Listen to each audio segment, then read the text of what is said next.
Pension ఒక మనిషికి ప్రత్యేకం ఏంటి అంటే ఇవాళ రోజున బిడ్డలు ఉద్యోగాలు చేస్తా వేరే చోట్ల ఉంటున్నారు. వాళ్ళు అంతో ఎంతో డబ్బులు పంపించే వాళ్ళు ఉన్నారు, పంపించని వాళ్ళు ఉన్నారు. అక్కడున్న తక్కువ జీతాలు వచ్చేవాళ్ళు పంపించలేరు. అక్కడ ఎక్కువ వచ్చిన వాళ్ళు అంతో ఎంతో పంపిస్తారు. బట్ మాది అన్న సంపాదన అంతవరకు దశాబ్దాల తరబడి తాము యుక్త వయసు నుండి సంపాదించుకున్నటువంటి వాళ్ళు ఇప్పుడు వృద్ధాప్యం చేతికొచ్చేటప్పుడు చేతిలో ఆదాయం లేని పరిస్థితులలో ప్రభుత్వం ఇచ్చే పెన్షన్ని ఒక హక్కు కింద ఫీల్ అవుతారు.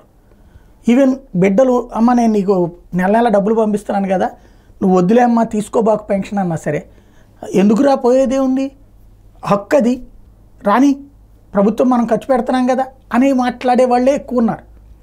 అందువల్లనే ధనవంతులైనటువంటి బిడ్డలున్నా కూడా బిడ్డలు పంపించినా కూడా ఈ పెన్షన్ తీసుకోవడానికే ఇష్టపడే వాళ్ళు ఉన్నారు. పెన్షన్ అనేది హక్కు కింద ఫీల్ అవుతున్నారు. ఇక పేదల్లో ఆ పెన్షన్ అంటే అది మధ్యతరగతి వర్గంలో అట్లా నడుస్తుంది.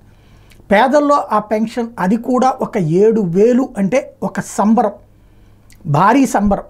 దానికి సాక్ష్యం 7,000 రూపాయలు ఇవ్వాలి అంటే 4,000 రూపాయల పెన్షన్ 3 నెలలది కూడా కల్పిస్తానన్నారు కాబట్టి 7,000కి ఎలాంటి సంబరం చేసుకుంటున్నారు చూడండి.